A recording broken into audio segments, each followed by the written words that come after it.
I'm a generic. How's your day? It's okay. Yeah, I'm sure you'd rather be doing something else. Eric Kopp, Summit Generic Speed. So, Mary-Louise, what was it like to sort of come back and regroup with all these people? Was it like the instant chemistry was right back? It was pretty instant. It felt pretty natural. And Bruce even said it on the first day. He was like, I felt like we just finished 5 minutes ago. And kind of felt like that too. Yet, at the same time, it seems like the time that has lapsed, your relationship is at a very different place than it was at the end of the first movie.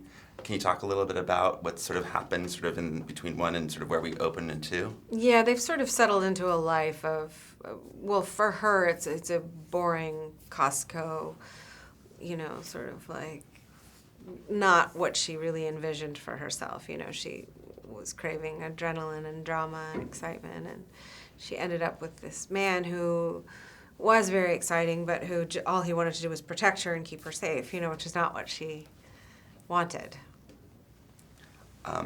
When Catherine comes in, she's a great sort of comedic foil, I think. And I think that first scene where you sort of react to her walking in is sort of brilliant. What was it like to sort of play off that with her? It was so perfect to cast her. She carries such a sense of sophistication and glamour with her. So when she walks, sort of struts at you like that, it's pretty amazing. She was kind of the perfect person, and she's a lovely woman too. So it was fun to watch her. Talk a little bit about you and John Malkovich's relationship on screen, because the chemistry and the dynamic, I can just when you look at each other sometimes, it cracks me up in the movie. I love John Malkovich so much that it's almost embarrassing, but he's really the most unique man. He directs opera and designs clothes, and he's a brilliant actor and director. He speaks, language. He's just a very impressive man, and very passionate, and kind, and principled, and he also is just not afraid. He's not afraid to say his opinion, and when he's acting, he's not afraid to try something. He's not afraid of how he's going to appear or how he's going to look. And that's just really admirable to me. It seems to me like your ease is, there's probably been, how much improv? Was there much improv with the two of you?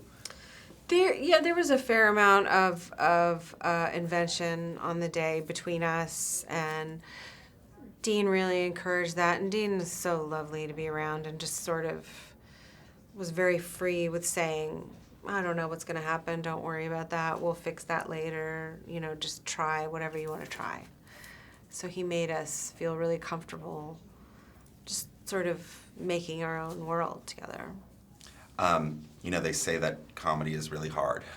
And when you're doing an action movie and you have the romance and that comedy that's sort of screwball, but yet grounded in enough reality, and to the last half, is it a tightrope to walk, or was it fairly easy because from the first movie it just sort of... I think Bruce and I were so in sync about the vibe of the relationship, and not emulating, but sort of drawing from those 30s screwball Sturgis comedies, that kind of dynamic, that we both wanted that flavor.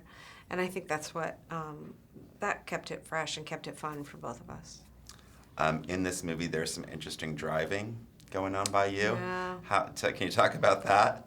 Well, I'm not known for my I am known for my driving, actually, which is not a skill of mine. But they created a sort of cave of sorts in the middle of the car where a man could sit and drive, because they couldn't have me drive, because I'm a horrible driver. I couldn't have done the car chase scenes. And there was one scene where all I had to do was drive 50 feet, and I drove into a wall.